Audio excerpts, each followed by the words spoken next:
Good afternoon. Thank you very much for the kind introduction, Derek, and for everyone's warm welcome.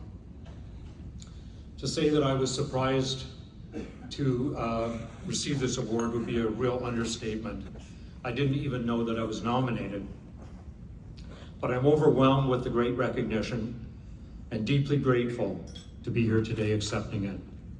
As a young man growing up in a small town in Ontario, who would have ever guessed that one day I'd be standing on this stage accepting such a prestigious national award. I'd like to congratulate all the award winners today. Your passion is contagious. I'd like also to recognize the commitment to our profession that NVU has made, hosting this event today. Ryan, thank you. There are too many people who contributed to my career success to name them all, but I do want to make a few special thanks.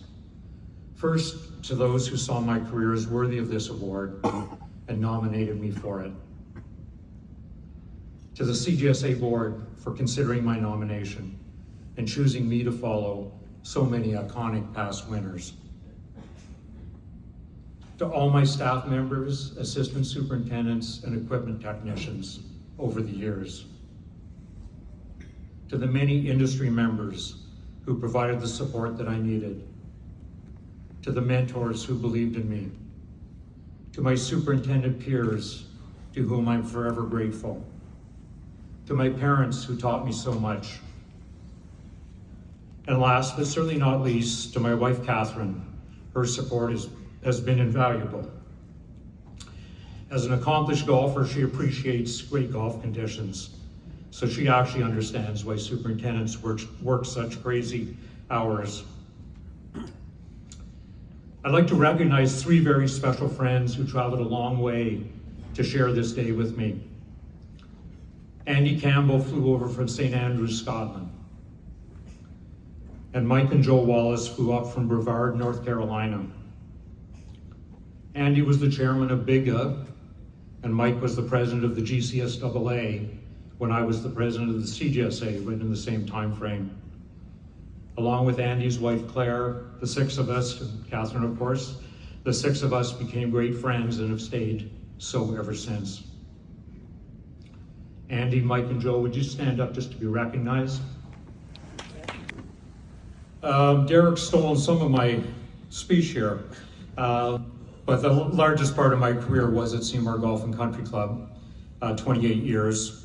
And I owe a lot to them, the other members of the Seymour management team, the Green Committee and board members, as well as the club members.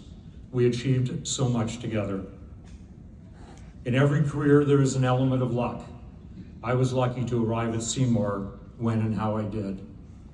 The course was almost 40 years old, and it did not have a good reputation.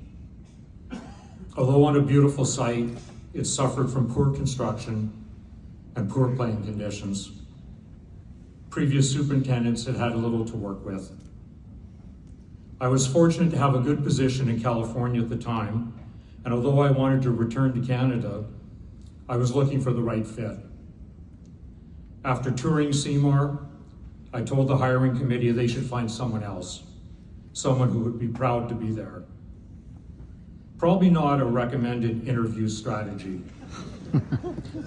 Although I was told just before lunch, Bruce McFadden told me that I told him that story and he used it to get a job at Shadow Whistlers, so it does work. A couple of days later, they invited me back to discuss what it would take to bring the course to a level that I would want to be associated with. What kind of things would I do? How long would it take? What level of inconvenience would be to the members? How much would it cost? How would the club pay for it? Eventually, we both agreed to take a leap of faith. The rest of my career was spent pursuing our vision of what Seymour could be. So what are some of the things that I learned from my experiences that I could pass on? That a less impressive facility may be the perfect opportunity to show the most dramatic change. That you might have a vision that others can't see, that you may need to sell that vision and create excitement and hope around it.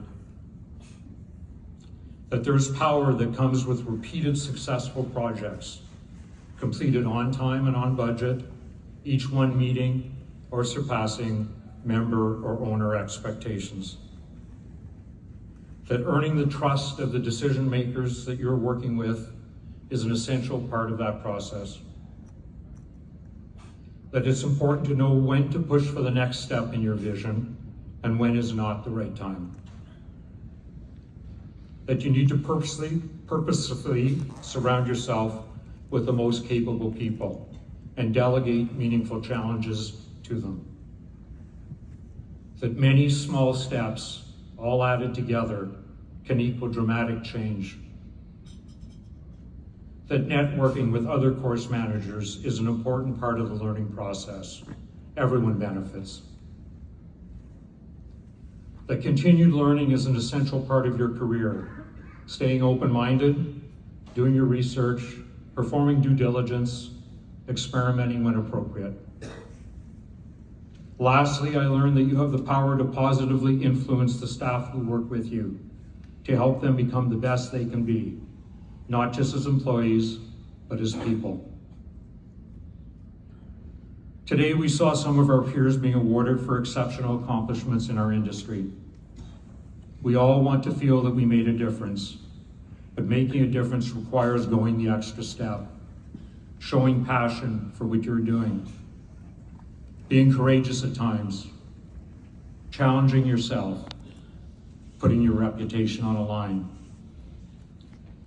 I hope you have a great conference here in Niagara, and thank you for sharing this award with me today.